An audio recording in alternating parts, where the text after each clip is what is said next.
অথর্ববেদে বলছে ঈশ্বর পরম কস্বরূপ স্বামিত্ব নিরুকার বর্ণনাতীত নিষ্কম্পচ্চ কুচিত সত্যরূপং সত্তানং প্রকাশাতি কর্ণনং কর্ণং তথা সর্বশক্তিমান কস্যপি সহস্র প্রজনং নবর্তুতে। কি ধারণা বললে ঈশ্বর ওই পরমেশ্বরকে বলা হয় যার কোনো ছবি নাই, যার কোনো মূর্তি নাই, যার কোনো হাতে যাকে অঙ্কন করা যায় না। অতএব কথাগুলো ঠিক, কিন্তু আবার যে ঠিকের মধ্যে কত বড় ভুল কথা বলে যার কোনো ছবি নাই, যার কোনো মূর্তি নাই, যার কোনো ছবি অঙ্কন করা যায় না, তিনি হচ্ছে ঈশ্বর। তারপরে আবার বলছে অতএব নিরকার নিরূপ বর্ণনাতীত উচিত শব্দের রূপং আত্মানাং প্রকাশাতি।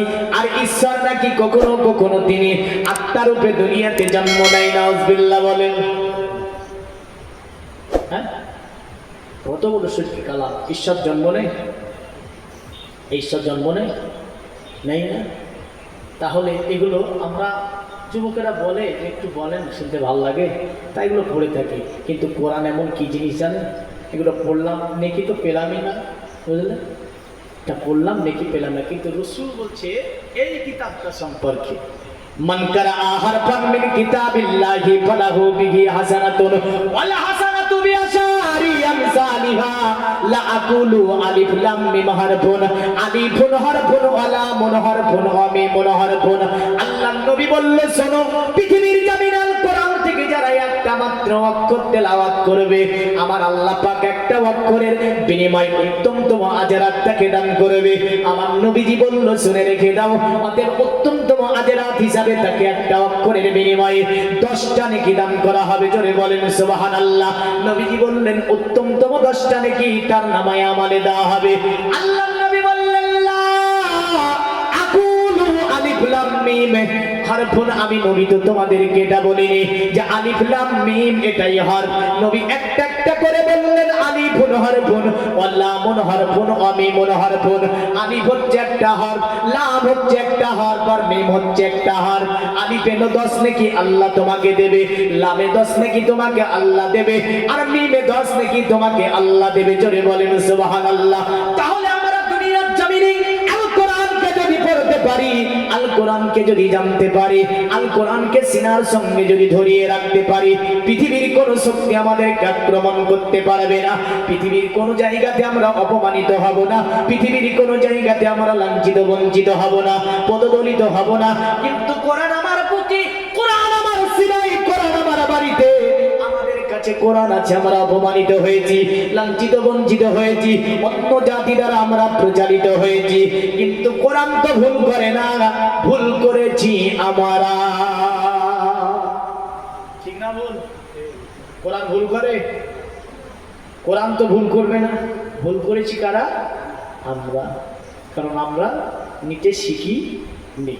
বিজ্ঞানের একটা অত্যন্তম উৎসর সাথে আমি আল কোরআনকে নিয়ে গবেষণাকারী বিজ্ঞানীদেরকে উপস্থাপন করব, যে ইসলামিক দৃষ্টিকোণ থেকে এবং বিজ্ঞানসম্মত ঐতিহাসিকবিদদের কিছু বিষয়কে আমি উপস্থাপন করার চেষ্টা করব। দেখেন, আল কোরআনে মার্কিন যুক্তরাষ্ট্রের বিজ্ঞানী, যার নাম ছিল নীল আর্মস্ট্রং, কি নাম বললাম? Neil Armstrong. তিনি সর্বপ্রথমে চাঁদে গিয়েছিল। কে চাঁদে গিয়েছিল? সর্বপ্রথম চাঁদে গিয়েছিল কে? Neil Armstrong. কিসের জন্য গিয়েছিল? আচ্ছা, চাঁদে যাওয়া সম্ভব না? সম্ভব না? হ্যাঁ, এখন বলবেন যে বলছে জানি না চাঁদে যাওয়া সম্ভব কি সম্ভব না, ইসলাম কি বলে এই বিষয়ে? হ্যাঁ, দুনিয়ার মুমিন মুসলমান বেদ খুলেন চাঁদের বর্ণনা পাবেন না। এমন করে যেমন কোরআন দিয়ে দিতে পেরেছে, বাইবেল করেন তাদের চাঁদের বর্ণনা এমন করে পাবেন না যেমন কোরআন দিয়েছে।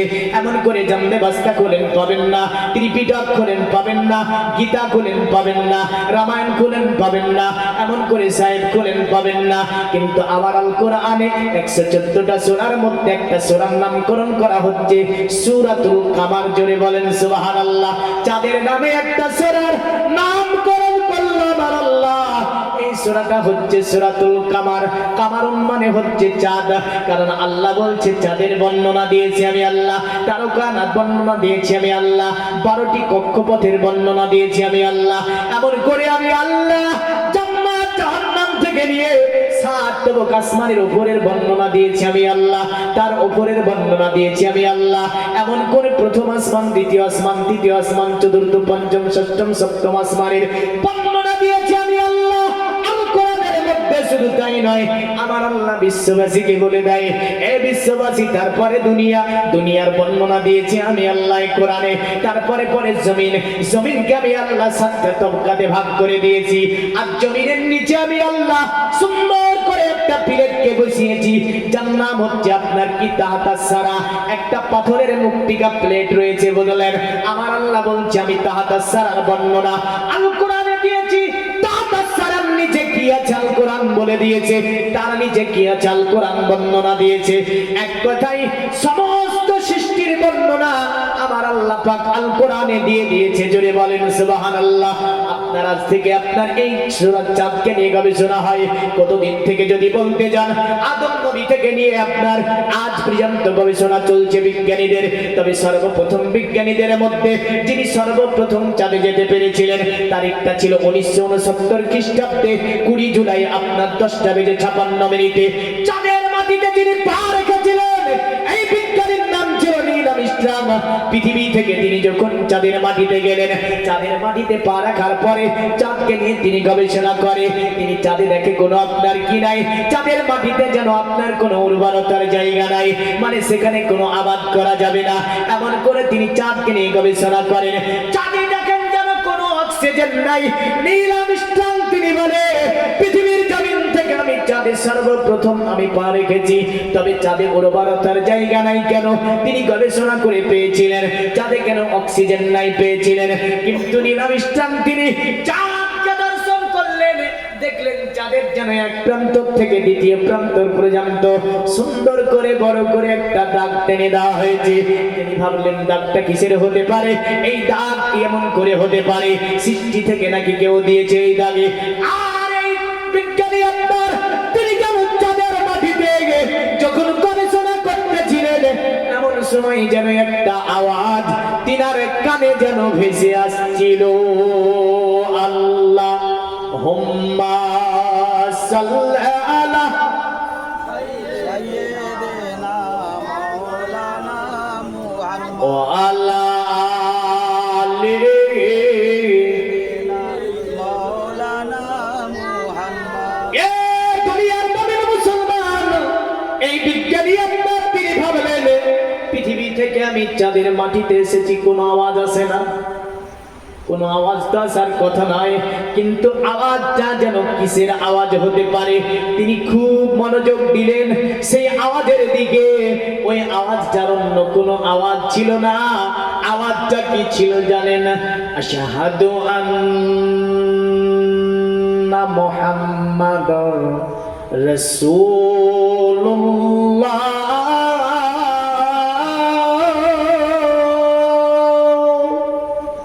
সুবহানাল্লাহ বলবেন। তিনি লক্ষ্য দিচ্ছেন আওয়াজটা আসছে যেন এমনই একটা মধুর আওয়াজ। তিনি শুনলেন, শোনার পরে ভাবলেন দুনিয়ার জমিনে তিনি নেমে আসলেন। তাকে আপনার বিজ্ঞানের দলেরা আপনার ঘিরে ধরেছিল। বিজ্ঞানের দলেরা ঘিরে ধরলো। ঘিরে দেওয়ার পরে তারা বলল, কি ব্যাপার, তুমি চাঁদের মাটিতে সর্বপ্রথম গেলে, অতএব চাঁদে কি দেখে আসলে? একটা সেমিনার বসিয়ে দিল তাদের, মানে গবেষণা করে তারা চাঁদকে নিয়ে কথাবার্তা তারা মুখ থেকে শুনবে।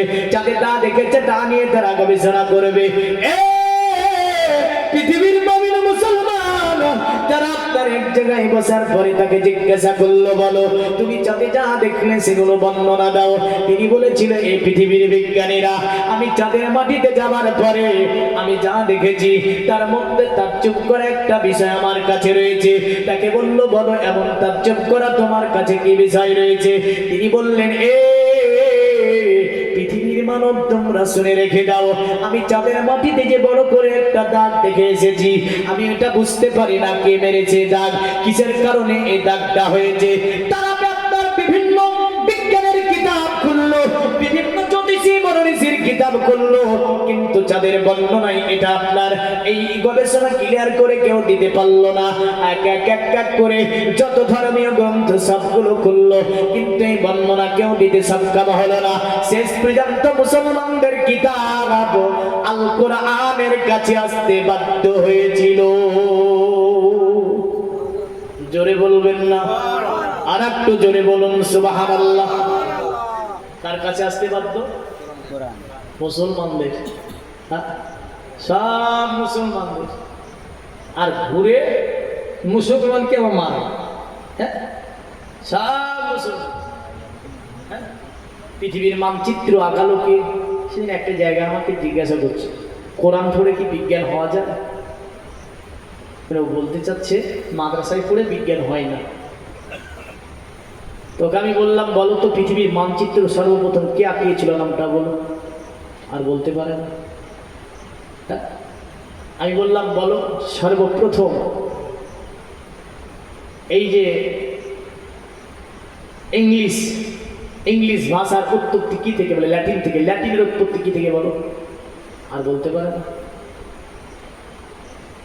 আমি বলেছিলাম, শোনো, পৃথিবীর জমিনের সমস্ত জ্ঞানের কিতাব, সমস্ত জ্ঞানের মূল কিতাব যেটা, সেটার নাম হচ্ছে আল কোরআন। জোরে বলেন সুবহানাল্লাহ। এই যে সমীকরণ জ্যামিতিক থেকে নিয়ে, দর্শন থেকে নিয়ে, ফাসাহাত বালাগাত থেকে নিয়ে, উসুল থেকে নিয়ে সমস্ত কিছু আল কোরআনের মধ্যেই রয়েছে। আর তৈরি করেছে যারা, তারা হচ্ছে মুসলমান। কারা? তারা কি? মুসলমান। কিন্তু আজকে মুসলমানকে তো বোঝা দেওয়া যাবে না।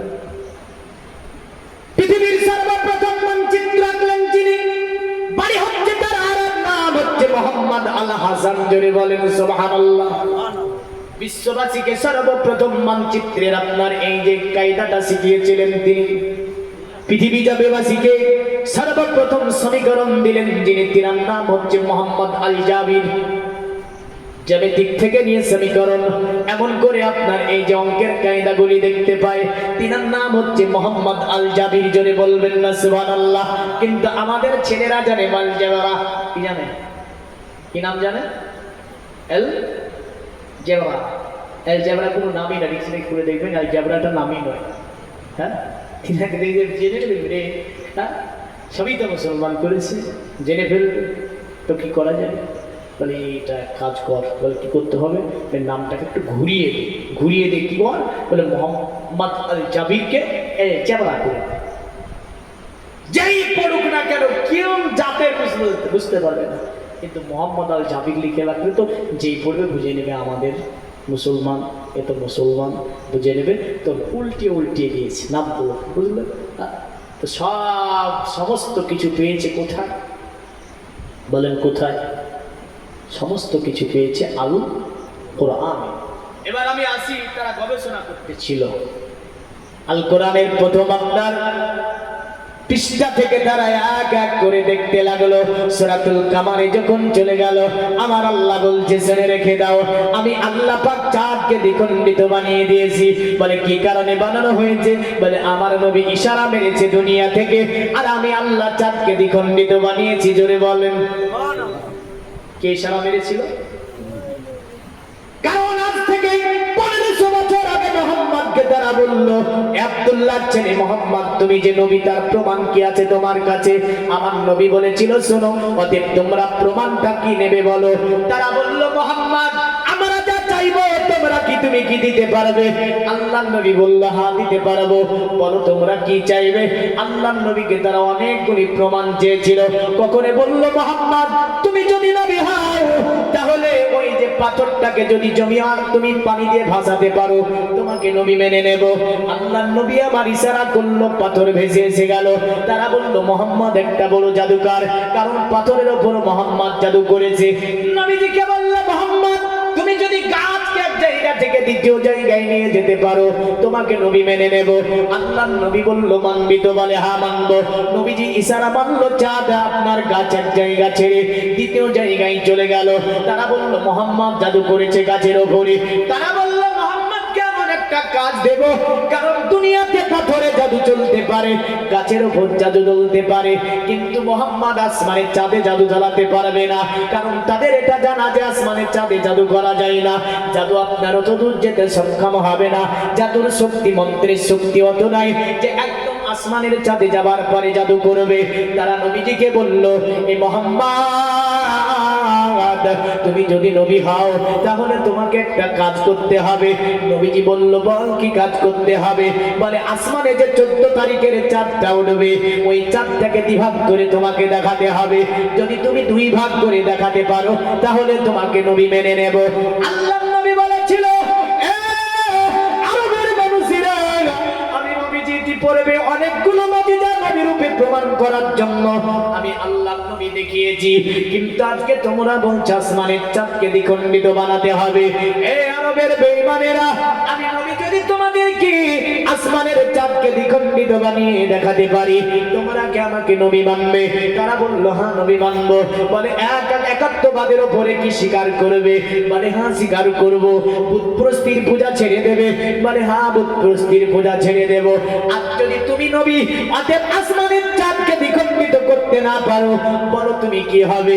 তারা আল্লাহ নবী বলল, তোমরা যা বলবে সেটাই করব। উভয় পক্ষ আপনার আল্লাহ নবীর সঙ্গে চুক্তি হয়ে গেল, একটা সালা হয়ে গেল। আমার নবীজি আল্লাহর কাছে দোয়া করলেন, ওগো আমার আল্লাহ, তোমার দ্বীনে ইসলামকে সত্যতা প্রমাণের জন্য আল্লাহ, আমি নবী পৃথিবীর জমিনে প্রমাণটা দেওয়ার জন্য অনেকগুলি মুজিজা আমি দেখিয়েছি, কিন্তু আজকে তারা বলে আসমানের চাঁদকে যদি আমি দ্বিখণ্ডিত করে দেখাতে পারি তবেই তারা আমাকে নবী মানবে, নতুবা মানবে না। এ আমার আল্লাহ, যদি তুমি আমাকে সাহায্য করো নিশ্চয় আসমানের চাঁদ দ্বিখণ্ডিত হবে। জোরে বলেন সুবহানাল্লাহ। আমার আল্লাহ বলে, হাবিব আমার, দুনিয়ার জমিনে অত মুজিজা আমি আল্লাহ আপনাকে দিয়েছি। আদম নবী থেকে আমি আল্লাহ ঈসা নবী পর্যন্ত আমি আল্লাহ ধারাবাহিকভাবে নবী পাঠিয়েছি। কোন নবীকে একটা মুজিজা দিয়েছি, কোন নবীকে আমি আল্লাহ 2টি মুজিজা দিয়েছি, কোন নবীকে আমি আল্লাহ 3টি মুজিজা দিয়েছি, কোন নবীকে আমি আল্লাহ 4টি মুজিজা দিয়েছি, কোন নবীকে আমি আল্লাহ 5টি মুজিজা দিয়েছি, কোন নবীকে আমি আল্লাহ 6টি দিয়েছি, কোন নবীকে আমি আল্লাহ 7টি দিয়েছি। ওগো আমার নবী, 7টির বেশি মুজিজা আমি আল্লাহ কোন নবীকে দিইনি। যত নবী এসেছে 7টির বেশি মুজিজা আল্লাহ কাউকে দেয়নি, কিন্তু মুহাম্মদ সাল্লাল্লাহু আলাইহি ওয়াসাল্লামের মুজিজা পা থেকে নিয়ে মাথা পর্যন্ত পুরোটাই হচ্ছে মুজিজা আর মুজিজা। জোরে বলবেন, আর একটু জোরে বলেন। পা থেকে নিয়ে মাথা পর্যন্ত পুরোটাই মুজিজা। 4500-এর অধিক মুজিজা রাসূলুল্লাহ দ্বারা এই দুনিয়াতে সংঘটিত হয়েছে। জোরে বলেন সুবহানাল্লাহ। তো তারা বলল, মুহাম্মদ আসমানের চাঁদ দ্বিখণ্ডিত করতে পারবে না, কারণ কোন মনীষী, জ্যোতিষী, কোন জ্ঞানী গুণী বিজ্ঞানীরা আজ পর্যন্ত চাঁদকে দ্বিখণ্ডিত বানাতে পারেনি। আরবের কথা, আর মুহাম্মদ পারে? যাক দেখব। রাত্রি নেমে আসলো। কি নেমে আসলো? রাত্রি। চাঁদটা কত তারিখে ছিল? 14 তারিখে। নবীজি দোয়া করলেন, চাঁদের দিকে নবীজি আপনার নূরানি চেহারাখানাকে বাড়িয়ে দিলেন। আর আমার নবীর চেহারা দেখলে 14 তারিখের চাঁদ লজ্জা করত। জোরে বললেন আল্লাহ নবীর চাঁদের দিকে তাকিয়ে আল্লাহ নবী আমার হাতটাকে বাড়িয়ে দিলেন। হাতটাকে বাড়িয়ে দিয়ে নবীজি শাহাদাত উঙ্গলিটাকে খাড়া করেছেন, এইভাবে দাগ মারছেন চাঁদকে।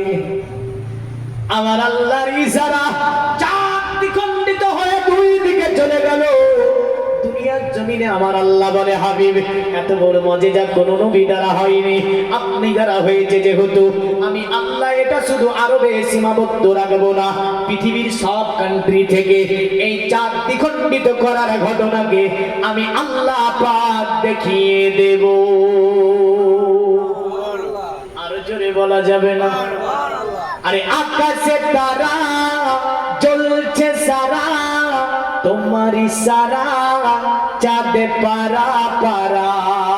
জোরে বলি, কারণ নবীজি ইশারা মারল আর চাঁদ ফেটে গেল।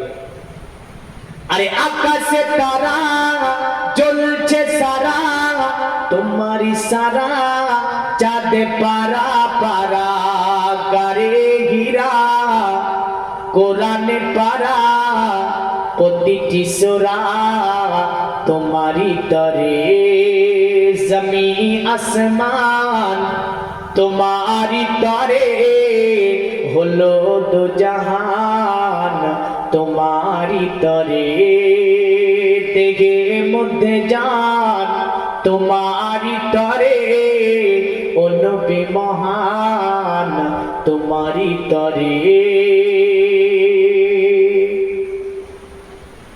আরে চাইছি দোয়া বইছে হাওয়া, সাফা মারোয়া আসা যাওয়া, জোরে বলি আর একটু জোরে বলতে হবে সুবহানাল্লাহ। কারণ সাফা মারোয়া যারা গিয়েছে তাদের জিজ্ঞাসা করবেন 7টা চক্কর লাগাতে হয় কটা? আরে চাইছি দোয়া বইছে হাওয়া, সাফা মারোয়া আসা যাওয়া, আরে চাইছি দোয়া বইছে হাওয়া, সাফা মারোয়া আসা যাওয়া, জান্নাত পাওয়া আরো মেওয়া, এসব হাওয়া তোমারই তরে, জমিন আসমান তোমারই তরে, হলো দু জাহান তোমারই তরে, দেখে মধ্যে জান তোমারই তরে, ও নবী মহান তোমারই তরে।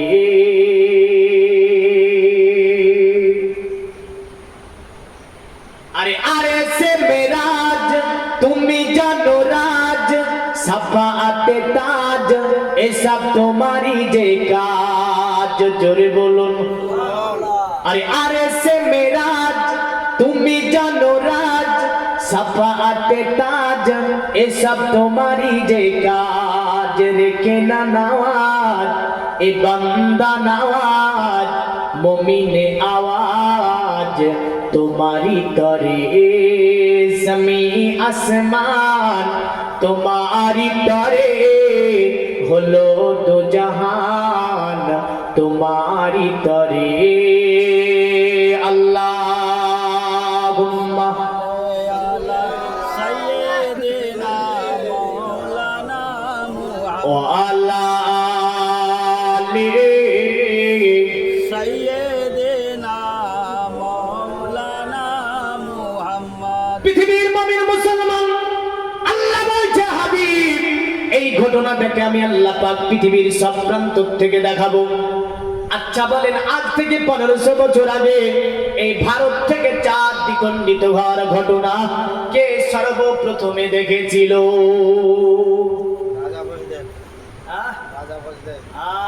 রাজা গুজরাট। কোথায় লেখা আছে? সনাতন ধর্মের কিতাব ভবিষ্য পুরাণের মধ্যে আছে। হ্যাঁ, ভারতের সর্বপ্রথম মুসলিম ছিল রাজা গুজরাট। হ্যাঁ, কারণটা হচ্ছে আসমানের চাঁদকে দ্বিখণ্ডিত করেছেন আরবের রাসূলুল্লাহ। ভারতের বাদশা রাজা ভোজরাজ তিনি মহলের উপরে আপনার বসেছিলেন। আচ্ছা, ওই দিন ভারতের তারিখটা কত হবে? 13। আরবের তারিখ যদি 14 হয়, ভারতের তারিখ হবে 13। কত হবে? 13।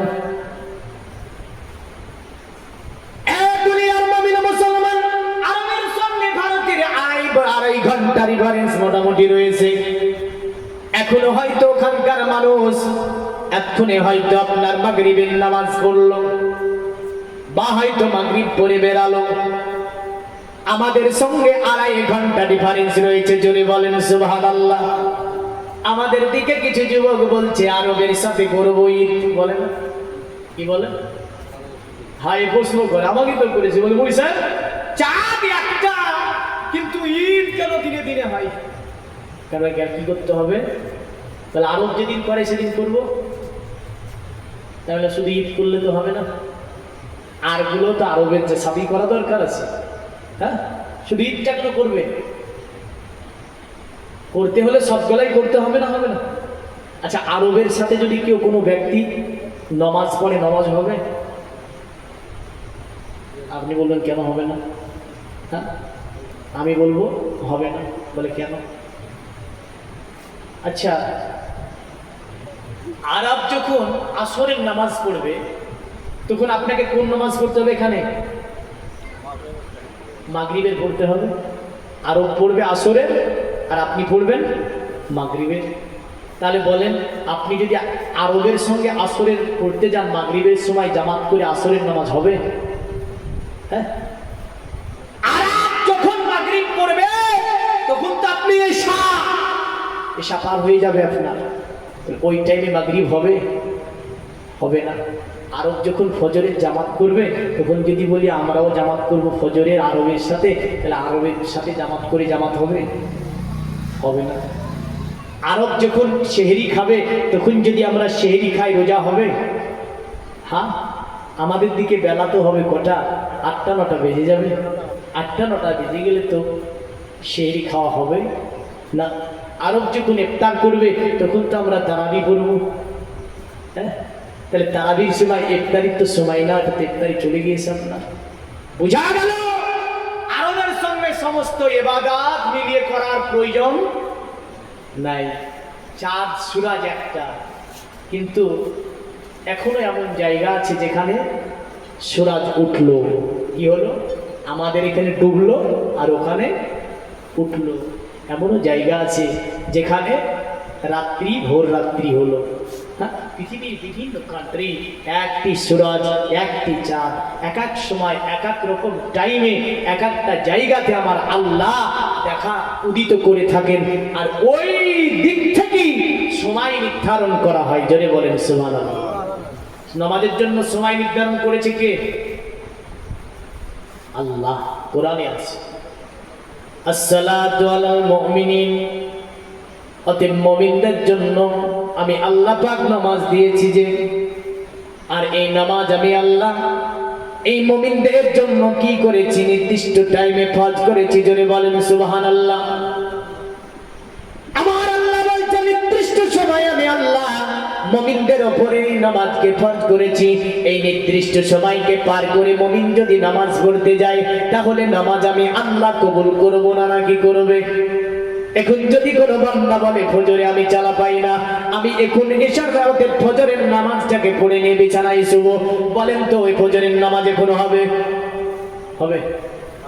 আপনি যদি বলেন আল্লাহ তো চালা পাই না, একটু পড়ে নিই, ফজরের নামাজটা পড়ে নিই, ঘুমিয়ে যাই, হবে? হ্যাঁ, হবে না।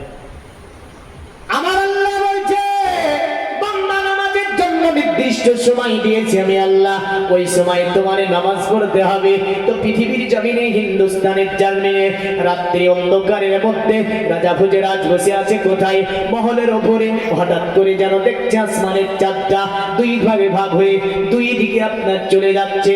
রাজা ভোজরাজ বড় জ্ঞানী বাদশা ছিল, বড় সাধক ছিলেন, তিনি বিভিন্ন কিতাবের পণ্ডিত ছিলেন।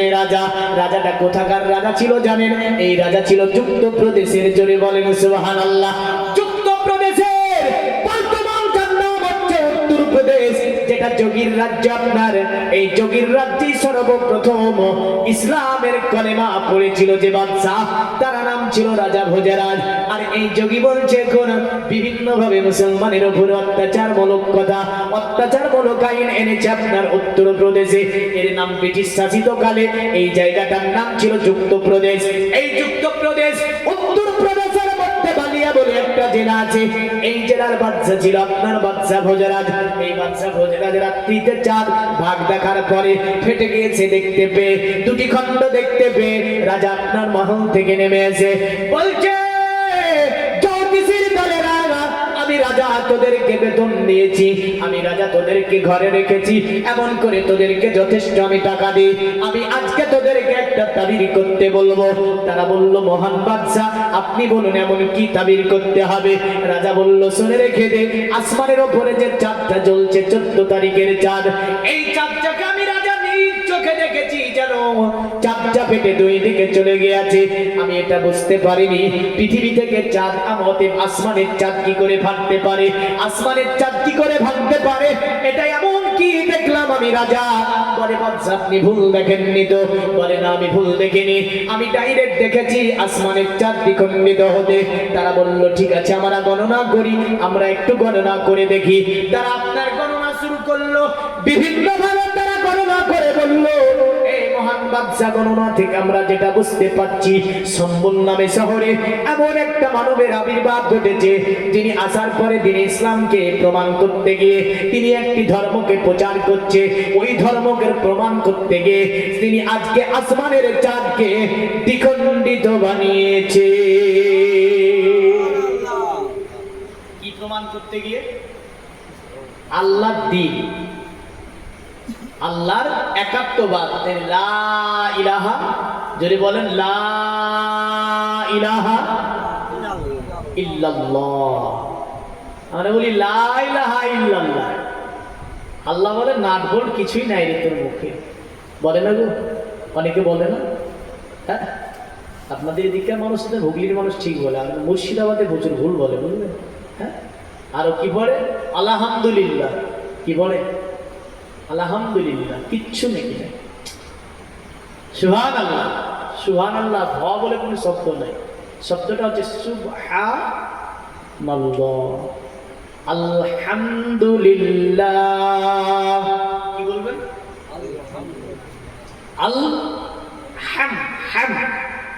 আলহামদুলিল্লাহ। খোদার কসম, এইগুলোর জন্য হয়তো কিয়ামতের দিন পাকড়াও হয়ে যাবে, আমরাও পাকড়াও হয়ে যাবো। বল 2-3 ঘন্টা ধরে যে ওয়াজ করেছিলি, কি বুঝিয়েছিস মানুষকে? এরা তো আলহামদুলিল্লাহ পড়েছে, হ্যাঁ, আর তুই তো একদম শুনিয়েছিস আগার কথা, গোড়া দেখেছিস। হ্যাঁ, তাই এগুলো একটু বলে দিয়ে যাচ্ছি। আর কলেমা পড়ার সময় কি বলবেন? লা ইলাহা বলবো না কি বলবো? লা ইলাহা ইল্লাল্লাহ, লা ইলাহা, জিকির একটু, ইল্লাল্লাহ, লা ইলাহা ইল্লাল্লাহ, লা ইলাহা ইল্লাল্লাহ, লা ইলাহা।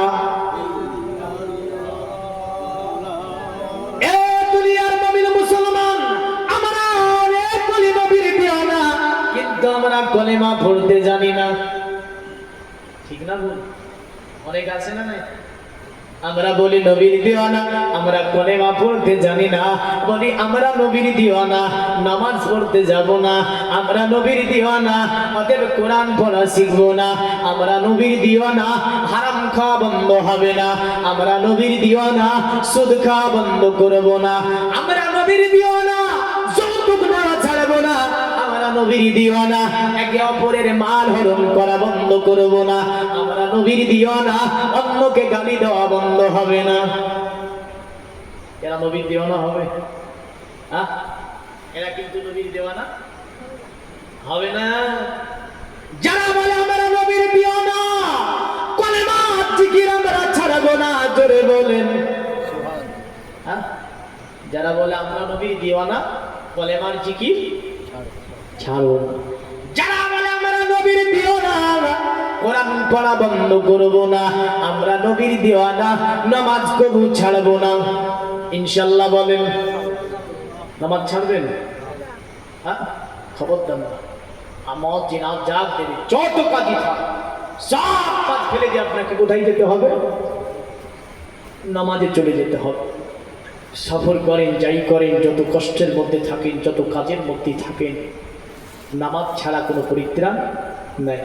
তাহলে যারা বলবে আমরা নবীর দিওয়ানা, নামাজ কবু ছাড়বো না, আমরা নবীর দিওয়ানা, রমজানের রোজা আমরা কবু বন্ধ ছাড়বো না, আমরা নবীর দিওয়ানা, অন্যের মাল হরণ করব না, আমরা নবীর দিওয়ানা, অন্যকে গালি দেব না, আমরা নবীর দিওয়ানা, হারামের ধারে যাব না, আমরা নবীর দিওয়ানা, চুরির মাল খাবো না, আমরা নবীর দিওয়ানা, যৌতুকের টাকা নেব না।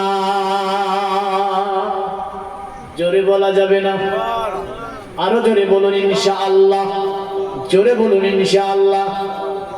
তো নবীর দিওয়ানা যারা কলেমা জিকির কখনো ছাড়বে না। আপনার তিনি বলেছিলেন আপনার জ্যোতিষীরা এ মহান বাদশা শুনে রেখে দিন, সম্বল বলে একটা জায়গাতে এমন একজন ব্যক্তি এসেছে, সেখানকার মানুষ তাকে ঘিরে ধরেছে। তুমি যদি অতএব নবী হও, বা তুমি যদি দূত হও, বা তুমি যদি দুনিয়া থেকে আসমানের চাঁদকে দ্বিখণ্ডিত বানাতে পারো, আমরা তোমার দিনকে মেনে নেব, আমরা তোমার ধর্মকে মেনে নেব। এ বাদশা এই কারণে আজকে রাত্রিতে ওই ব্যক্তিটা আসমানের চাঁদকে দ্বিখণ্ডিত বানিয়েছে। মহান বাদশা বললে যদি তাই হয় তাহলে আমি ওই ব্যক্তির কাছে মানুষ পাঠাবো, ঘটনাটা সত্য নাকি মিথ্যা দেখবো। কারণ তিনি যুক্তপ্রদেশ মানে উত্তর প্রদেশ থেকে তিনি কয়জনকে ফিট করেছিলেন? 6 জন ব্যক্তিকে। এখন যদি আপনাকে বলি ওই সময় কি আরবের সঙ্গে ভারতের কোনো যাতায়াত ছিল? এখনকার ছেলেরা হয়তো মনে করবে না, অনেকে বলে দেবে না যাতায়াত ছিল না। এই মর্মে আপনাকে একটা কিতাব পড়তে হবে। আপনার একটা গদ্য লেখা আছে, তাতে গদ্যটার লেখক হচ্ছে আপনার আব্দুল্লাহ বিন মুকাফফা। তিনি আপনার একটা গদ্য রচনা করেছেন, যে গদ্যের নাম হচ্ছে সাকাফাতুল হিন্দিয়া। মানে আরবের সঙ্গে হিন্দুস্তানের প্রাচীনকালে ব্যবসা ছিল কি ছিল না, আরবের সঙ্গে লেনদেন ছিল কি ছিল না, তার মধ্যে লিখেছে হ্যাঁ প্রাচীন কাল থেকে আরবের সঙ্গে একটা আপনার লেনদেন ছিল। জলপথে তারা যাতায়াত করত। আর আমরা অনেক কবিতার মধ্যে প্রাচীন কবিতা রাসূলুল্লাহ সাল্লাল্লাহু আলাইহি ওয়াসাল্লাম আসবার পূর্বের কবিতার মধ্যে দেখেছি, তাতে আপনার শব্দগুলো আছে অতএব সুইফুল হিন্দ, মানে এটা হচ্ছে হিন্দুস্তানের তলোয়ার। মানে তারা তলোয়ারকে নিয়ে কবিতা আবৃত্তি করেছে। আর কি নিয়ে যেত তারা? ভারত থেকে নিয়ে যেত লাউদ্বীপ, লাউদ্বীপ মানে তারা ভারত থেকে নিয়ে যেত কি জানেন? তারা যেন মিষ্টি কাঠ নিয়ে যেত ভারত থেকে, সুগন্ধিময় কাঠ ভারত থেকে নিয়ে যেত তারা, যেগুলোকে চন্দন বলতে পারেন, বা চন্দনের অন্য কোনো কাঠও সেটা হতে পারে, যেটা আরবের মানুষেরা ভারত থেকে নিয়ে যেত। আপনার ভারত কোথায়? আরবে। এমন করে তারা মিষ্টি জাতীয় দ্রব্য, চিনি চিনি বা অন্য কিছু হতে পারে, সেটা আরব থেকে তারা আসতো। আসার পরে হিন্দুস্তান থেকে ক্রয় করে নিয়ে যেত তারা। এমন করে যদি আপনি বলেন সুইফুল হিন্দ, মানে তারা আপনার লোহা জাতীয় লোহা দিয়ে আরবের আপনার মানুষেরা তলোয়ার তৈরি করত, তোধার বিশিষ্ট তলোয়ার। এই তলোয়ার গুলো আরবের প্রাচীন মানুষেরা এগুলোকে বড় ভালোবাসতো। তাই তারা ব্যবসা করতে এসে এখান থেকে তলোয়ার কিনে নিয়ে যে আরবে বিক্রি করত। আর তারা বলতো সুইফুল হিন্দ, এইটা হিন্দুস্তানের তলোয়ার, তোমরা কি নেবে? ওই তলোয়ারের নাম তারা রাখলো সুইফুল হিন্দ, মানে এটা হিন্দুস্তানের তলোয়ার। এত চাহিদা ছিল আরবে এই তলোয়ারটার, বুঝলেন? যে তারা আরবে আপনার সুইফুল হিন্দ যদি পেয়ে যেত, সঙ্গে সঙ্গে ক্রয় করে নিত। আর ওই সময়তে বাদশা বলল সন্তদেরকে আমি 6 জন দূতকে পাঠাবে এখান থেকে সম্বল নামে গ্রামে। আচ্ছা বলেন তো, সম্বল শহরটা হচ্ছে আপনার একটা এমন শহর, একদিকে আছে আপনার ভূমধ্য সাগর, অন্যদিকে আছে পারস্য সাগর, একদিকে আছে ভারত মহাসাগর, ভূমধ্য সাগর। এমন করে আপনার এই সাগরগুলো ঘিরে আছে যে দ্বীপটাকে, ওই দ্বীপে আপনার ওই দ্বীপের নাম সংস্কৃতি ভাষাতে বলেছে সম্বল, মানে সংরক্ষিত একটা এলাকা। কি এলাকা? একটা সংরক্ষিত এলাকা। জায়গাটার নাম হচ্ছে সম্বল। আরবিতে বললে কি বলতে হবে? ওয়াহাজাল বালাদিল আমিন, আমানতের শহর হচ্ছে মক্কা। জোরে বলেন। আরবিতে সম্বল। আর এবার আসি, এই বাদশার দূত 6 জনকে জলজাহাজে করে পাঠাচ্ছে কোথায়? রসুলের দেশে। সুবহানাল্লাহ। অনেকে জানে না এটা। হ্যাঁ, ভারতে অনেক ইসলাম নিয়ে এসেছে। এসেছে না আসেনি? অনেকে এসেছে। খাজা গরিবে নামাজের পূর্বে মোহাম্মদ আল কাসিম এসেছিলেন, যিনি হায়দ্রাবাদ থেকে নিয়ে আপনার হায়দ্রাবাদ, সিন্ধু প্রদেশ, কাশ্মীরের কিছু অংশ মোহাম্মদ আল কাসিম তিনি জয় করেছিল। জোরে বলেন সুবহানাল্লাহ। হ্যাঁ, কিন্তু আমরা এগুলো জানি না। তারিক বিন জিয়াদ থেকে নিয়ে বিভিন্ন ইসলামিক চিন্তাবিদদের আগমন এ ভারতে ঢুকেছে, ভারতে হয়েছে কেন জানেন? এই ভারতের দিকে আমার রাসূলুল্লাহ শেষ দোয়া ছিল, জোরে বলবেন না? হ্যাঁ, আমরা ওই দেশের মানুষ যে দেশের জন্য নবীজি বলেছিল শেষ জীবনে। নবী বললেন, আল্লাহ আমি রাসূল দুনিয়াতে মক্কাতে এলাম, মক্কা থেকে মদিনাতে হিজরত করলাম, আল্লাহ বিভিন্ন দেশে আমার দূতকে পাঠালাম, বিভিন্ন দেশে আমি নবীজি নিজে গিয়ে কলেমা প্রচার করেছি, চিঠি লিখে পাঠিয়েছি আল্লাহ, কিন্তু আমার জীবনে একটা দেশ, যে দেশটার নাম হচ্ছে হিন্দুস্তানের সরজমিন। এ আমার আল্লাহ, আমি রাসূলুল্লাহ ওই দেশে কোনো দূতকে পাঠাতে পারি না, আমি নবীজি ওই দেশে আমি যেতে পারি না, আমি আল্লাহ নবী ওই দেশের জন্য আপনার কাছে আমি রাসূলুল্লাহ দোয়া করে দিলাম, আমার জীবনে একটি নজর আমি ওই দিকে দিয়ে গেলাম, আমার আল্লাহ পাক রাসূলুল্লাহ দোয়াকে কবুল করেছিল। এই বলে ভারতে বড় বড় ঋষি, বড় বড় আল্লাহওয়ালা, বড় বড় সাধক জ্ঞানী গুণীদের আগমন এই ভারতে ঘটেছে, জোরে বলেন সুবহানাল্লাহ। এমন একটা দেশ এই হিন্দুস্তানের সরজমিন, আর যেখানকার মুসলিম আমরা যে মুসলমানদেরকে যদি দেখতে যান, পৃথিবী গবেষণা করে বলেছে, শুনে রেখে দাও, আরব বলো বা তেমন করে আরব বলো, পাকিস্তান বলো, হায়দ্রাবাদ আরব বলো, পাকিস্তান বলো, অতএব এমন করে লেবানন, জর্ডান, টিউনিসিয়া বলো, এমন করে পৃথিবীর জমিনে ইরাক, ইরান, এমন করে চীন, যত জায়গাগুলি আছে সমস্ত জায়গাগুলি মুসলমানদেরকে গবেষণা করে করে তারা হয়রান, কিন্তু তারা একটা দেশের মুসলমান, যে দেশের মুসলমানের উপর টার্গেট করে আছে, যে দেশটার নাম হচ্ছে হিন্দুস্তানের সরজমিন। কারণ এই হিন্দুস্তানের সরজমিনের মুসলমানরা এমন মুসলমান বললেন, যেখানে একই মঞ্চে একই জায়গাতে আপনার বসেছিল, আর একজন ব্যক্তি এসে আপনার এক মঞ্চে 70,000কে কলেমা পড়ে ইসলাম ধর্ম গ্রহণ করিয়ে দিয়েছিল। ওই দেশের নামই হচ্ছে হিন্দুস্তানের জমিন, জোরে বলেন সুবহানাল্লাহ। তার উপরে তীরের আক্রমণ করলো, লাগলো না, তার উপরে বললাম চালানো লাগলো না, তার উপরে আপনার জাদু করলো, হলো না, চতুর্দিক থেকে আক্রমণ করে হয়নি। তাহলে ব্যক্তিটা কে ছিল? ইনি আর অন্য কেউ ছিল না গো, ইনি ছিল খাজা গরিবে নওয়াজ মঈনুল হক মঈনুদ্দিন চিশতি আজমেরি সঞ্জিরি রাহমাতুল্লাহ আলাইহি। পৃথিবীবাসী বলল, এই ব্যক্তিটা কি নিয়ে যুদ্ধ করেছিল? তার কাছে কোনো অ্যাটম বম ছিল না, কোনো হাতে পরমাণু ছিল না, এমন করে তিল বন্ধম খজ্জর তলোয়ার কিছুই ছিল না। কি দিয়ে যুদ্ধ করলো ইনি? বলল, শুনে রেখে দাও, খাজা গরিবে নওয়াজ মুসলমানদের ভারতের একটা বড় নেতা, ইনি দুনিয়াতে কোনো জিনিস নিয়ে যুদ্ধ করেনি গো, ইনি এমন একটা জিনিস নিয়ে যুদ্ধ করেছে যার কাছে অ্যাটম বম ফেলোয়ার হয়ে যায়, পরমাণু ফেলোয়ার হয়ে যায়, যার কাছে পৃথিবীর সব শক্তি ফেলোয়ার হয়ে যায়। বলে ওটার নাম কি? বলে ওটার নাম হচ্ছে ঈমান। ওটার নাম ঈমান। অতএব খাজা ঈমান নিয়ে যুদ্ধ করেছে। তাহলে ঈমান নিয়ে যুদ্ধ করেছে তো কি করতে হবে? তাহলে মুসলমানদের ঈমানগুলো নষ্ট করতে হবে। কি করতে হবে? হ্যাঁ, মুসলমানদের ঈমানগুলো নষ্ট করে দিতে হবে। যদি মুসলমানদের ঈমানগুলোকে নষ্ট করে দেওয়া যায়, তাহলে নিশ্চয়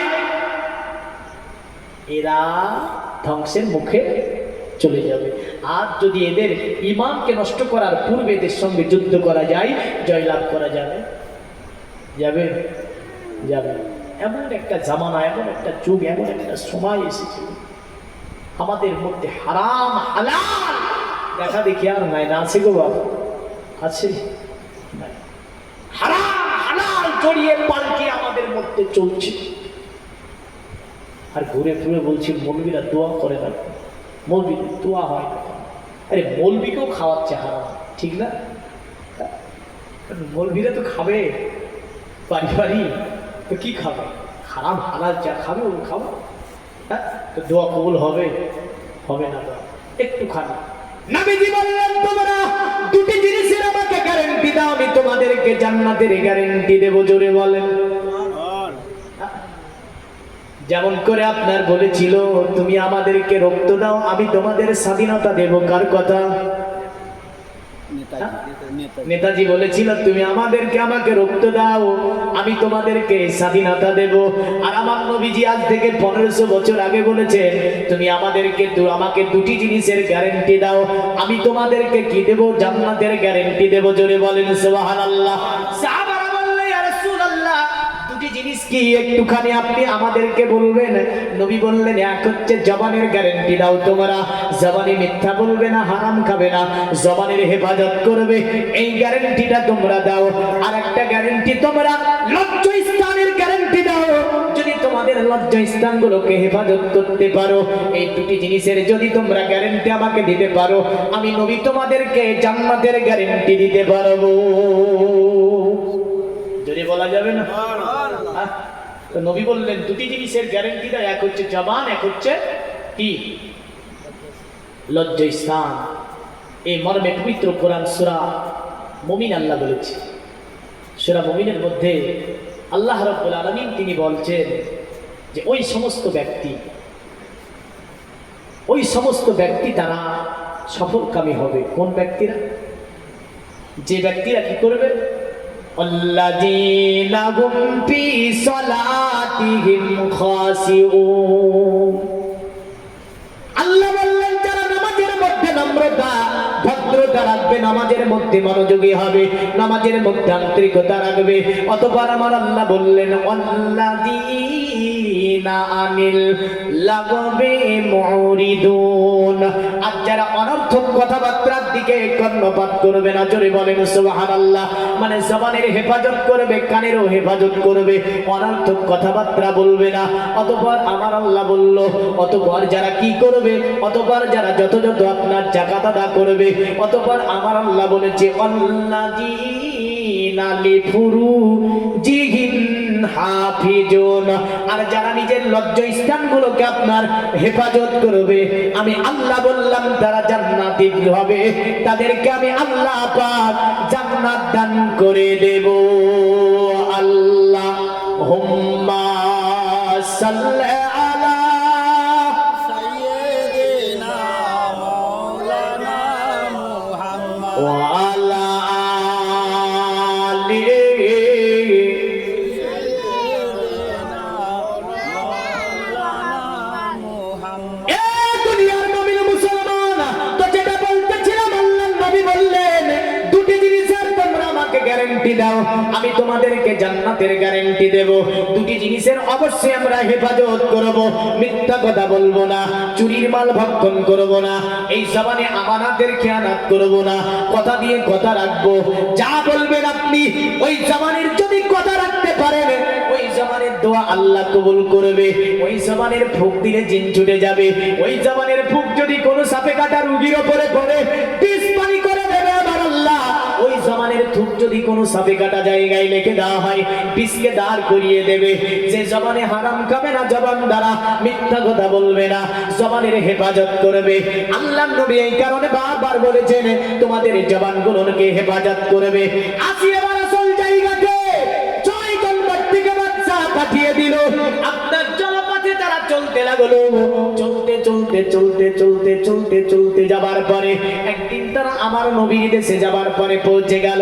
আরবের ভাষা কি ভাষা গো? কি ভাষা? আর যারা গিয়েছিল তাদের কি ভাষা? তাদের ভাষা ছিল সংস্কৃতি ভাষা। কি ভাষা?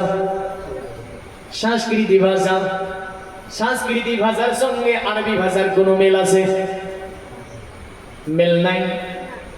আচ্ছা, সংস্কৃতি ভাষায় কোনো কিতাব আমার আল্লাহ নাজিল করেছে কি করেনি? বড় একটা প্রশ্ন করে দিলাম যে সাংস্কৃতিক ভাষায় আল্লাহ কোনো কিতাব নাজিল করেছে কি করেনি? এ নিয়ে ঐতিহাসিকদের মধ্যে মতবিরোধ রয়েছে।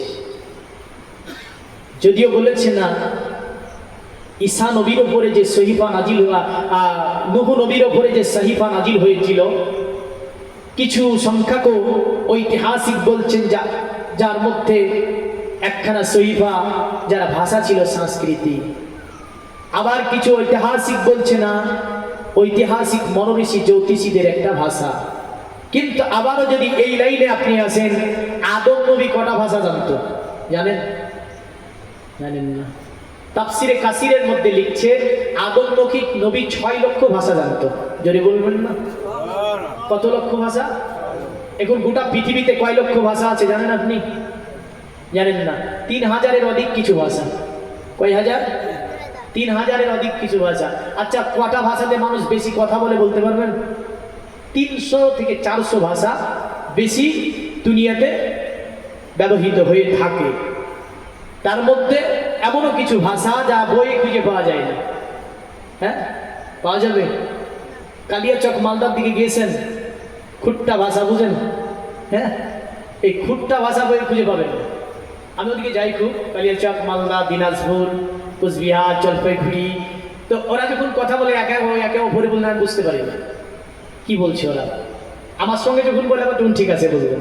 যেমন আসামি ভাষা, আসাম গিয়েছে আপনাদের দোয়া, তাদের ভাষা আমার সঙ্গে যখন কথা বলছে অসুবিধা হচ্ছে না, কিন্তু ওরা যখন কথা বলছে আমি বুঝতে পারছি না সবগুলো, কিন্তু আমার সঙ্গে ভালোভাবে বলছে।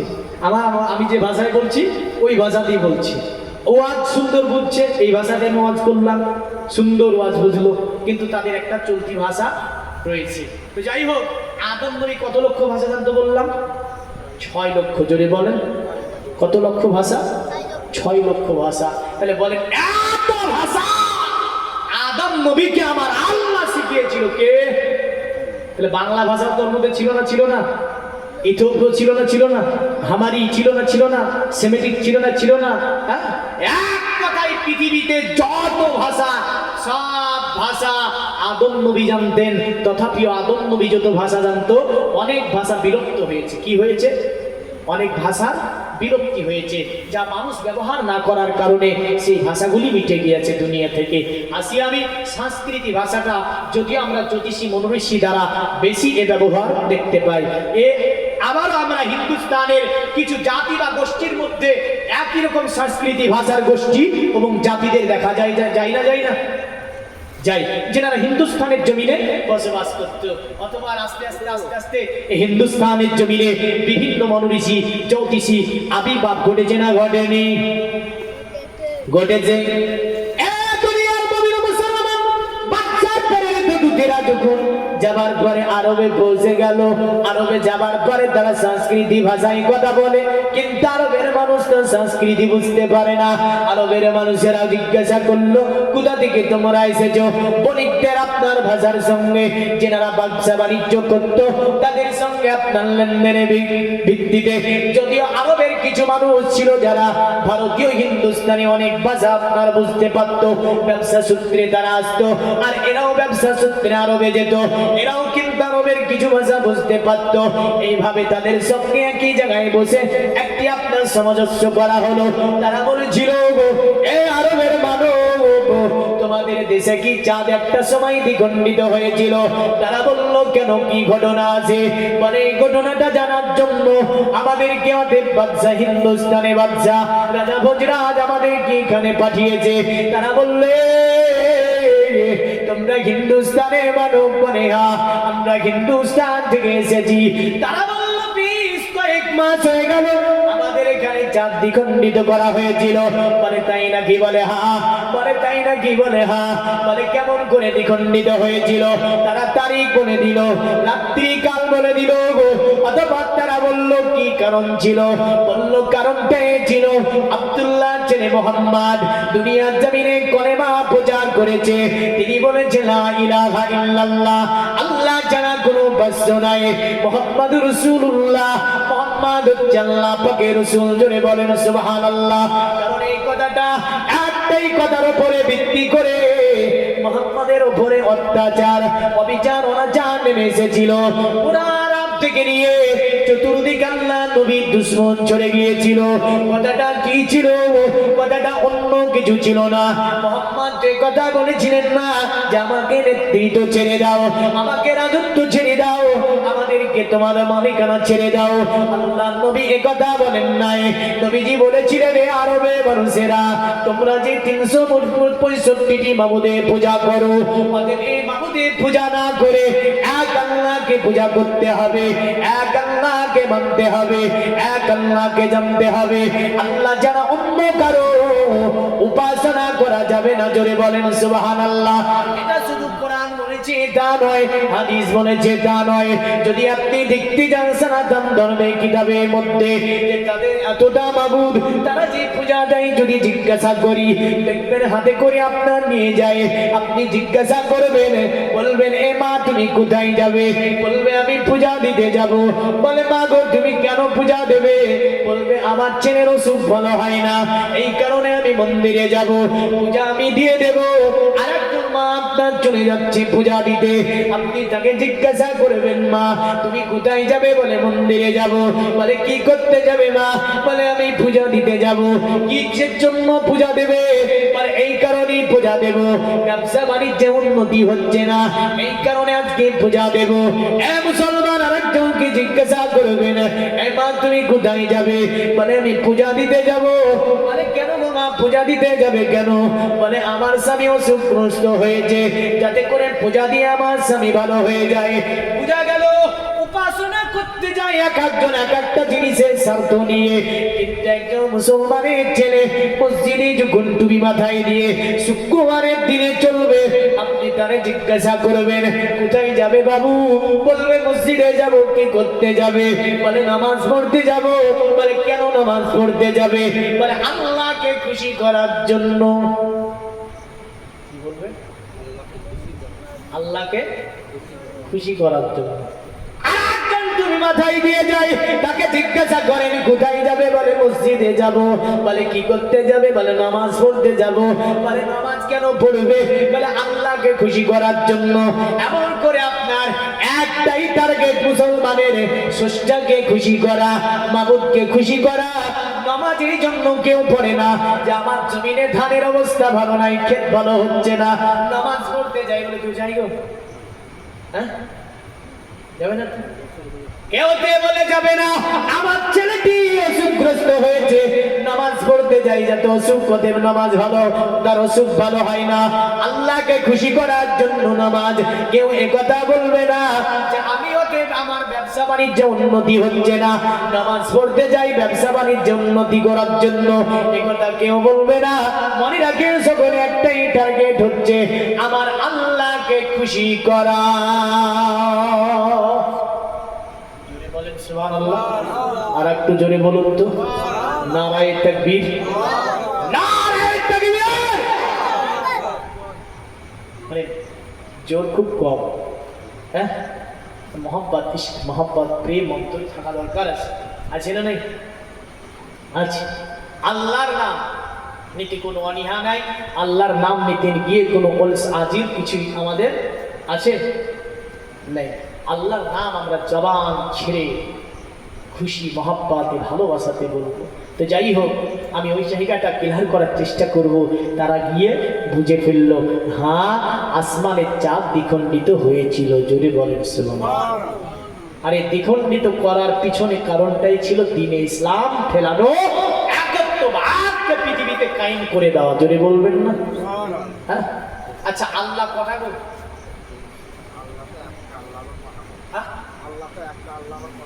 একটাও বলা যাবে না। একটা বললে তো সায়েন্সের ভাগফল বেরিয়ে যাবে। একক কি বলতে হবে? আল্লাহ একক। আল্লাহ বলছে না আল্লাহু আহাদ। এই নবী আপনি বলেন আল্লাহ হচ্ছে একক। জোরে বলেন সুবহানাল্লাহ। এই যে আল্লাহ একক কথাটাকে নিয়ে ঝামেলা। আর একটা ঝামেলা হচ্ছে মুহাম্মদ রাসূলুল্লাহ সাল্লাল্লাহু আলাইহি সাল্লামকে নিয়ে।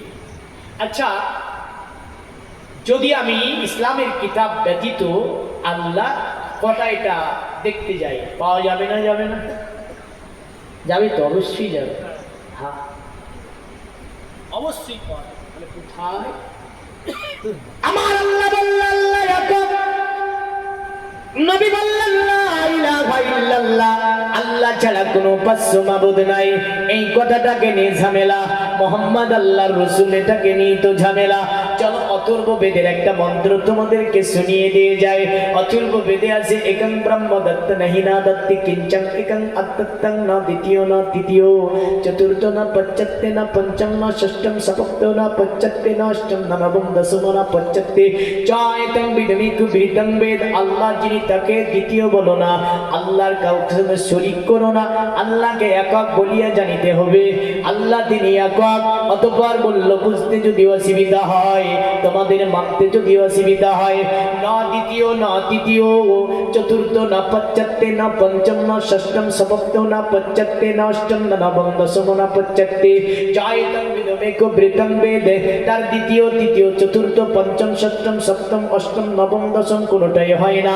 বলে যা এতং বিদমেক বৃতং বেদ, তাকে তারা একক বলিয়া জানিবে, তাহারাই তাহাকে প্রাপ্ত হইবে।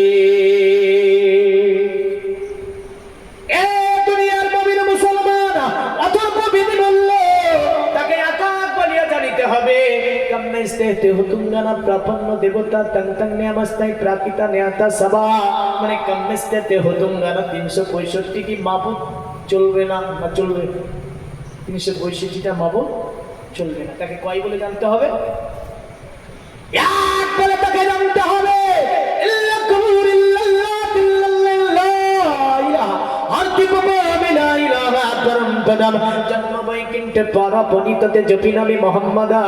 মানে আল্লাহ ছাড়া অন্য কারো অতএব জিকির হবে না। জিকির হবে কার? আল্লাহর। জিকির করতে হবে আল্লাহর, আল্লাহ ছাড়া অন্য কারো জিকির হবে না। আর আল্লাহ ইলাহান্তি পাবনিনা ইলাহা পরম পদম জন্ম বৈকুণ্ঠে পরাপনিততি জপিনামে মুহাম্মাদান। আর যারা আল্লাহ ইলাহা ইল্লাল্লাহ পড়ে নিতে পারবে, ওরা অতি সম্মানের অধিকারী হয়ে যাবে। আর যারা মুহাম্মাদের নামকে জপে নিতে পারবে, তারা যেন আপনার জান্নাতের অধিবাসী হয়ে যাবে। জোরে বলেন সুবহানাল্লাহ। বলে মুহাম্মদকে নিয়ে অসুবিধা কেন? এত অসুবিধা কেন? মুহাম্মদকে নিয়ে অসুবিধা করার তো কোনো কারণ নাই। বেদে এক নয়, দুই নয়, বেদের মধ্যে বেশ কয়েক কখন মন্ত্রের মধ্যে আমার নবীজির নাম না হয়েছে। জোরে বলেন সুবহানাল্লাহ। বলবে সাহেব কি নাম না হয়েছে? আমার নবীর ডাইরেক্ট নাম একটা মন্ত্রের মধ্যে না হয়েছে। মন্ত্রটি এভাবে আছে, ভগবেদের মধ্যে হুতার বিন্দু হুতার বিন্দু মহাশ্রীন্দ্র বল্লা জ্যেষ্ঠম শিষ্টম পুণ্য ব্রাহ্মণম আল্লাহ আল্লাহ রসুল মোহাম্মদ রকম বরুস্ত ওয়াল্লাল্লাহ মাদলাম বুকমেকম আল্লাহ বুকামিল্লাহ খিলার দিগাম। আল্লাহ যিনি, তিনি সমস্ত দেবতার মেন দেবতা তিনি, আর তার উপরে কোনো দেবতা হতে পারে না। কারণ আল্লাহ রসুল মোহাম্মদ অতি বরণীয় নবী, তাকে মানতে হবে, তাকে জানতে হবে। অতবার তারা বলল বরুসাল্লাল্লাহ, আল্লাহ হচ্ছে আল্লাহ, আল্লাহ হচ্ছে আল্লাহ। আল্লাহ বুকমেকম আল্লাহ বুকাম ইল্লা কিনার দিগাম। আল্লাহ তিনি অব্যয় অক্ষয় নিরঞ্জন নিরাকার ওয়াহদাহু লা শারীক। আল্লাহর কথাও বলল, রাসূলুল্লাহর কথাও বলল। সুবহানাল্লাহ বলবেন না? আর একটু জোরে বলুন। আল্লাহর কথাও রয়েছে, মুহাম্মাদের কথাও রয়েছে। এবার আসি ওই মন্ত্রটা আনবো এবার, যে রাজা ভোজরাজ কি বলেছিল, এটা কোথায় পাওয়া গেল, কে পেয়েছিল, এই ইতিহাস ইনশাল্লাহ শেষ করে যাব। দেখেন, তারা এবার মুহাম্মদ সাল্লাল্লাহু আলাইহি ওয়াসাল্লামকে দেখার জন্য আগ্রহী হলো, যে এমন একটা ব্যক্তি যিনি চাঁদকে দ্বিখণ্ডিত বানিয়েছে, তারে দেখতে হবে না? হবে না? হ্যাঁ, দেখতে হবে। তবে পৃথিবীতে যত ইবাদত আছে, মুহাম্মদ সাল্লাল্লাহু আলাইহি ওয়াসাল্লামকে ইমানি নজরে দেখাটাই হচ্ছে সবচেয়ে বড় ইবাদত। যদি বলবেন দুনিয়ার সব নেকি একদিকে, আর একজন সাহাবীর নেকি যদি একদিকে দেওয়া হয়, কোনটা ভারী হবে? এই জোরে বলুন, কোনটা ভারী হবে? তো সাহাবী এত আমল কোথায় পেল? সাহাবীর জীবনের সবচেয়ে বড় আমল ছিল এটাই, যে তিনি ইমানি নজরে, ভালোবাসার নজরে আমার রাসূলুল্লাহর সোহবত পেয়েছে। জোরে বলবেন। আল্লাহ যদি আমাদেরকে ওই সময় পাঠাতো, নবীজির সঙ্গে আমরাও হয়তো দেখা করে নিতে পারতাম না, কিন্তু আর তো হবে না।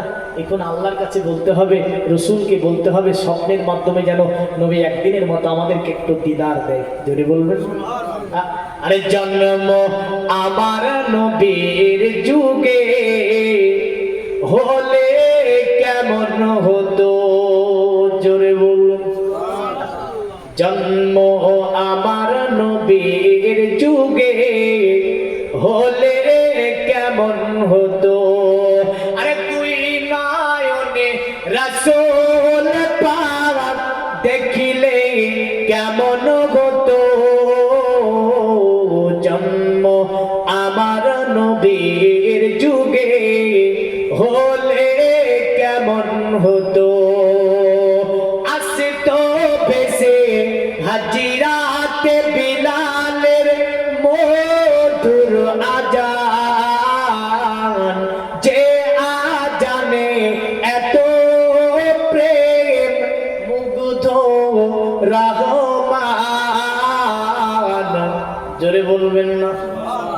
নবীর যুগে যদি জন্ম নিতাম কার আজান শুনতে পেতাম? বেলাল। বেলাল, হ্যাঁ। আরে আসতো ভেসে হাজিরাতে বিলালের মধুর আজান, যে আজানে এত প্রেম মুগ্ধ রহমান, দয়ার নবীর পিছে নামাজ পড়লে কেমন হতো,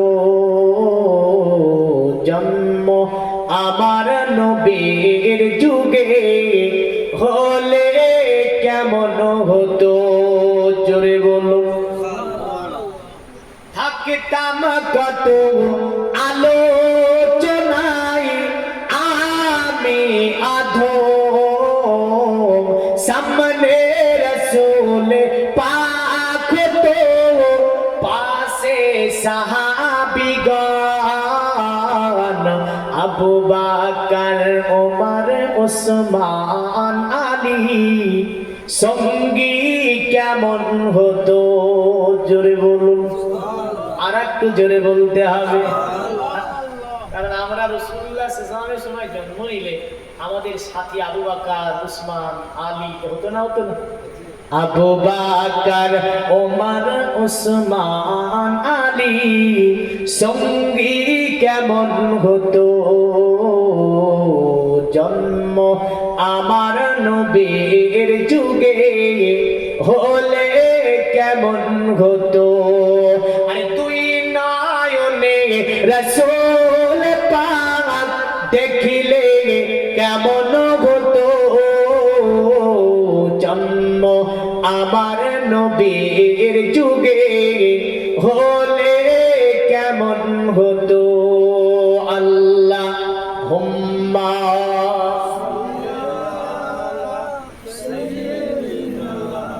মাওলানা মুহাম্মদ ওয়া আলা আলি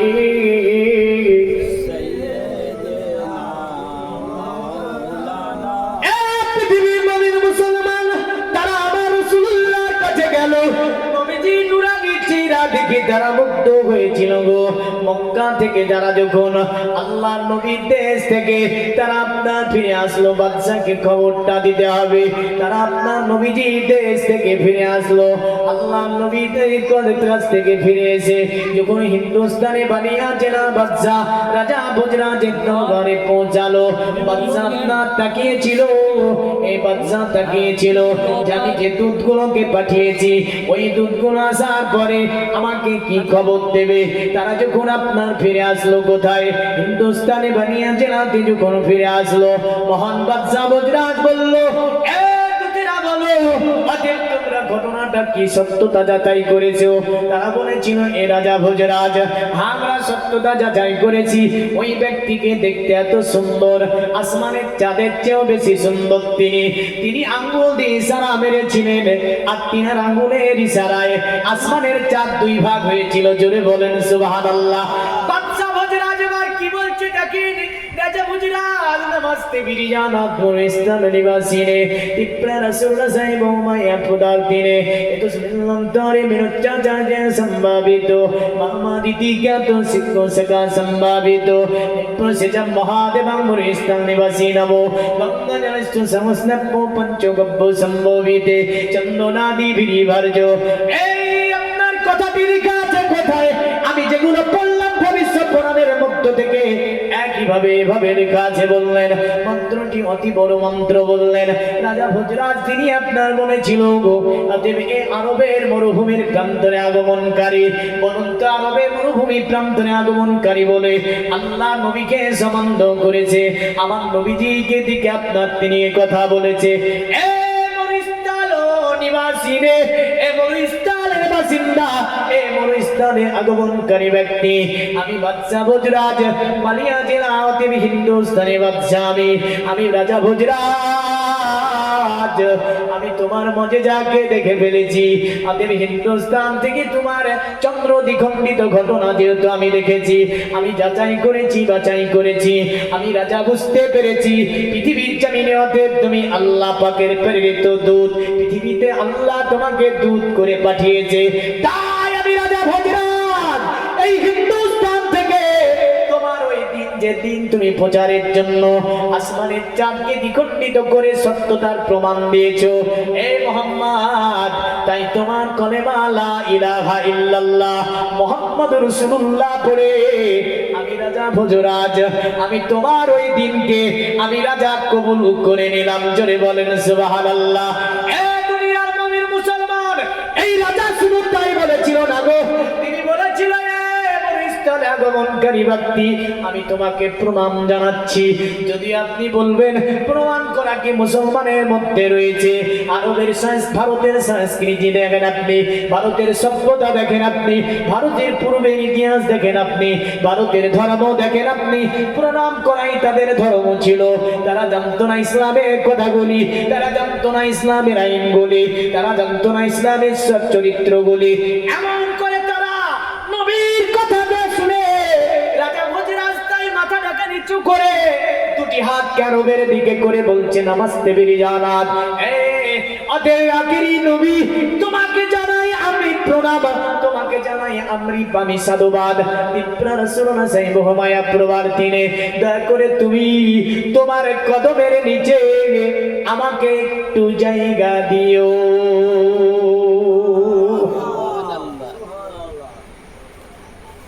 সঙ্গে ছিল তো 6 জন দূত, তারা বলছে আমাদের মহান বাদশাহ কলেমা পড়ে নিয়েছে। আর আমরা তো দেখে এসেছি ঘটনা যিনি সংগঠিত করেছে এই ব্যক্তিকে, মনটা তো চাচ্ছিল কলেমা পড়ে নেব, কিন্তু করতে পারি নাই, কারণ বাদশাহ আমাদেরকে যার জন্য পাঠিয়েছে সেই কাজ করে আমাকে ফিরতে হবে। তাই 6 জন বলছে বাদশাহ আপনি যেহেতু কলেমা পড়লেন আমরাও কলেমা পড়ে ইসলাম ধর্ম গ্রহণ করব, কারণ এই মহান বাদশাহ আমরাও কলেমা লা ইলাহা ইল্লাল্লাহ মুহাম্মাদুর রাসূলুল্লাহ পড়ে নিলাম। মোট 7 জন ব্যক্তি বাদশার দরবারে কলেমা পড়ে নিল। বললেন এই কলেমা পড়তে দেখে ভারতের চতুর্দিকে মূর্তি পূজা। এখন আপনি যদি বলেন এই ঘটনা কোথায় রয়েছে, আপনি কি জানেন আর্যজাতির বিখ্যাত ঐতিহাসিক, আর্যজাতির বিখ্যাত আপনার সাহিত্যিক, বিখ্যাত মনীষী যার নাম ছিল লালা হংসরাজ, একসময় ভারতবর্ষের সারজামিনে এসে তিনি আপনার উত্তরপ্রদেশে মালিয়া জেলায় একটা প্রাচীন মন্দিরের মধ্যে একটা টাকে তিনি চিঠিটা পেয়েছিলেন, যে চিঠিটার বাদশাহ ভোজরাজ লিখে দিয়েছিল। আর তাতে লিখেছিল আমি রাজা ভোজরাজ পৃথিবীতে আমি কলেমা এই কারণেই পড়েছিলাম মুহাম্মাদের চাঁদকে দ্বিখণ্ডিত হওয়ার ঘটনাকে আমি রাজা ভোজরাজ ভারত থেকে নিজের চোখে আমি ডাইরেক্ট দেখতে পেয়েছিলাম।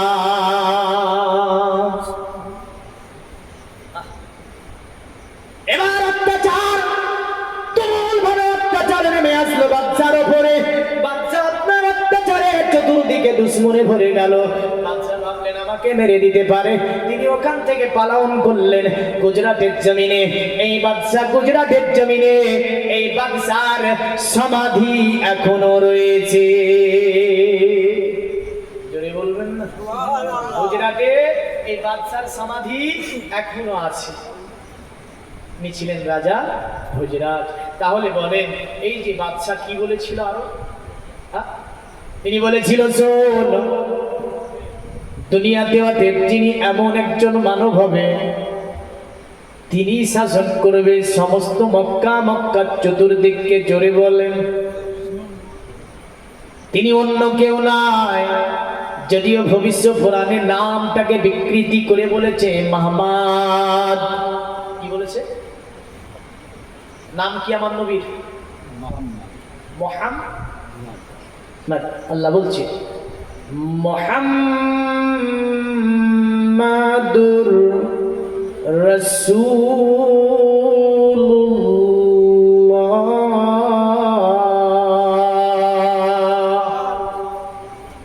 12 ঘন্টার গুনাহ মাফ হলো।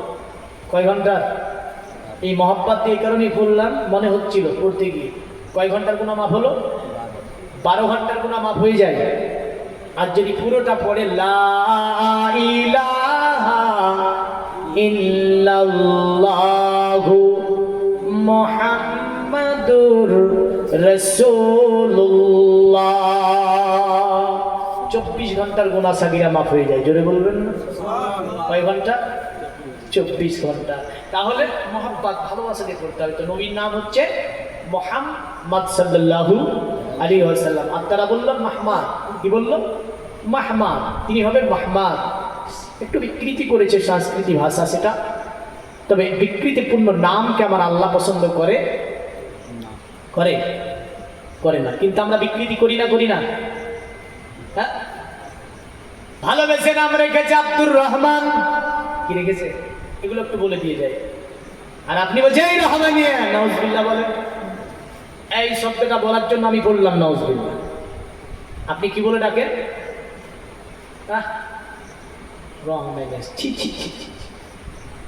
আল্লাহর বড় একটা গুণ কি? রহমান। আর ওই নামকে আপনি এমন বিকৃত করলেন, গুনাহ কাবিরা হবে, তওবা করতে হবে। আপনাকে ডাকতে হবে আব্দুর রহমান বলি। কি বলে ডাকতে হবে? আব ছাড়া যাবে না। রহমান, যিনি দয়াবান। তো যাকে যখন বলবেন আপনি রহমান, তো হবে দয়াবান। দয়াবান কি আল্লাহ? তাহলে আপনি যখন বলবেন আব্দুর রহমান, মানে রহমানের বান্দা। জোরে বলেন সুবহানাল্লাহ। বাবাই নাম রেখেছে রহিম, তাহলে রহিমে বলে ডাকছেন। বাপে নাম রেখেছে আব্দুল গাফফার, আর আপনি গাফফারে বলে ডাকছেন। বাপে নাম রেখেছে আব্দুর রাজ্জাক, আপনি রাজ্জাকে বলে ডাকছেন। ছি, প্রচুর গুনাহ হবে। জেনে বলেন চাই না জেনে বলেন, আল্লাহর নামের বিকৃতি আমার আল্লাহ বরদাস্ত করে না। খবরদার, এই নামগুলো যাদের রাখা আছে তাদের নাম ডাকতে গিয়ে কখনো বিকৃত করবেন না। দ্বিতীয় নাম্বার, আব শব্দ দিয়ে ডাকবেন। কি শব্দ দিয়ে ডাকবেন? আব্দুর রহমান, আব্দুর রহিম, আব্দুল গাফফার, আব্দুল কাহার, আব্দুর রাজ্জাক, আব্দুল সত্তার, আব্দুল জব্বার। আব অবশ্যই লাগাতে হবে। আব ছাড়া যাবে না। নিজে বাঁচুন, নিজে গুনাহ থেকে বাঁচুন। আসি তো রাসূল সাল্লাল্লাহু আলাইহি সাল্লাম তিনার নামকে বিকৃতি করেছে। বিকৃতিপূর্ণ নামকে আমার আল্লাহ পছন্দ করে না। তো তারা বলেছে মাহমাদিতি কাতু সিংহ সাকা সম্ভাবিতু নিপ্রসে জব মহাদেবং মুরিস্তাদো নিবাসী নমো গঙ্গা জলেশ্চ সমস্নাপ্য। বলল শুনে রেখে দাও, ওই মহামাদ সিংহ সাকা সম্ভাবিত দলবল নিয়ে মক্কা শাসন করবে, মক্কার চতুর্দিকে শাসন করবে। এমন করে তিনি গঙ্গা জলে স্নান করে যেন পবিত্রতম হাসিল হবে। নাউজুবিল্লাহ। হ্যাঁ, কারণ ভারতের একটা সংস্কৃতি ছিল এই নারায়ে তাকবীর। দেখেছেন, আমি একবার বললাম যে আপনারা একটু চেঁচিয়ে বলবেন, কারণ আমরা আল্লাহর নাম নিতে গিয়ে কোনো অনীহা করবো না, কোনো আর সুজুর করবো না। একটু জোরে চিল্লিয়ে বলুন তো নারায়ে তাকবীর। এখনো হয়নি। 3 কিলোমিটার দূরে যাওয়া যাবে না, যাবে না। নারায়ে তাকবীর নাও হয়নি। এখনো বলছি, বললাম না তুমি চিল্লাও, আমরা চিল্লাবো নেই, কারণ তুমি যত বড় চিল্লাও আমরা চিল্লাবো না, হ্যাঁ, কারণ আমরা বসে আছি, বসে থাকবো। চিল্লিয়ে চিল্লিয়ে তুমি হাঁপিয়েছো, তুমি একা একাই হাঁপাও, আমাদের হাঁপাতে পারবে না, ঠিক না? তো যাক, আল্লাহ কবুল করে। বক্তা এসে গিয়েছে, দুটি কথা বলে দিই, বক্তব্য শেষ। আমার আল্লাহ পাক এই কারণে বলছি, মুহাম্মাদুর রাসূলুল্লাহ, মুহাম্মদ আমার রাসূল। আমার আল্লাহ তাই বলছে, লাকাদ জাআকুম রাসূলুম মিন আনফুসিকুম আজিজুন আলাইহি মা আনিতুম হারিস। আমার আল্লাহ বলছে, শোনো দুনিয়ার মানব, আমি তোমাদের মধ্য থেকে একজন নবীকে তোমাদের কাছে পাঠিয়েছি। ইনি বড় তোমাদের জন্য মেহেরবান, দয়ালু নবী। কারণ তোমাদের দুঃখে পড়া, কষ্টে পড়া দিনের জন্য যিনি আমার দরবারে মঙ্গল কামনাকারী। শুধু তাই বলে নাই, আলাইকুম বিল মুমিনিনা রাউফুর রহিম। তুমি যদি মুমিন হয়ে যেতে পারো, আমার নবী তোমার জন্য অতি মেহেরবান হবে। জোরে বলেন সুবহানাল্লাহ। এ দুনিয়ার নবীর মুসলমান, শুধু তাই নয়, আমার আল্লাহ বলে, এ দুনিয়ার মানব, তোমরা ইতিহাদ করবে। আল্লাহ পাকের নবীর একটা সুন্দরতম ছোট্ট কথা বলি, বক্তৃতা শেষ। কারণ নবীজি একসময় আরবের মানুষকে বলল, তোমরা এই যে মূর্তিটা তৈরি করেছে, এটা কাঠের তৈরি না? তারা বলল হ্যাঁ। বলে কে তৈরি করেছে? বলে আমরা তৈরি করেছি। নবী বলছেন এটা তো পাথরের তৈরি। তারা বলল হ্যাঁ পাথরের তৈরি। বলে কে তৈরি করেছে? বলে এটা আমরা অনেক দূরকার অদেব কারিগর দিয়ে তৈরি করে নিয়েছি। নবী বললেন এটা পাথরের, এটা কাঠের, এটা তামার, এটা লোহার তৈরি।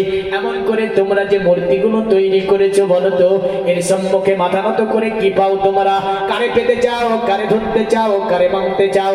তারা বললে মুহাম্মদ শোনো, অতএব তুমি যে বলছো কারে পেতে চাও, কারে ধরতে চাও, কারে মানতে চাও, সিজদা করে তুমি বলো কারে পেতে চাও, কারে মানতে চাও তুমি? আল্লাহর নবী বললেন, আসমানকে যিনি তৈরি করেছে, জমিনকে যিনি তৈরি করেছে, চন্দ্র সূর্য গ্রহ তারাকে যিনি তৈরি করেছে, আমি রাসূল ওই আল্লাহকে পেতে চাই। জোরে বলেন সুবহানাল্লাহ।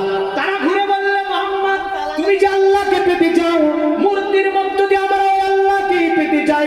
সঙ্গে সঙ্গে সূরা আলে ইমরানের আয়াত আল্লাহ নাযিল করলেন, কুল ইন কুনতুম তুহিব্বুনাল্লাহ ফাত্তাবিউনি ইউহিব্বুকুমুল্লাহু ওয়া ইয়াগফির লাকুম যুনুবাকুম আল্লাহু গফুরুর রহিম। আমার আল্লাহ নবীকে বলে, আল্লাহ তারা আপনাকে বলে কাঠের, পাথরের, লোহার, তামার মূর্তিকে অনুসরণ করে আল্লাহ পর্যন্ত তারা পৌঁছাতে চায়। আল্লাহ পর্যন্ত তারা আসতে পারবে না। তাদেরকে আপনি বলে দিন গো নবী, অতএব তারা যদি আল্লাহ পর্যন্ত আসতে চায়, তাহলে ফাত্তাবিউনি, তারা জানে আপনার ইত্তেবা করে। আল্লাহ যদি তারা পেতে চায়, আপনার ইত্তেবা যেন করে নাই, যদি আপনার অনুকরণ করে নিতে পারে, আমি আল্লাহ কথা দিয়েছি, কুমুল্লাহু, আমি আল্লাহ আমাকে তারা পেয়ে যাবে। আর আমাকে যদি পেয়ে যায়, ওয়া ইয়াগফির লাকুম যুনুবাকুম আল্লাহু গফুরুর রহিম, আমি আল্লাহ তাহলে তাদের জীবনের সব গুনাহগুলিকে আমি আল্লাহ পাক মাফ করে দেব।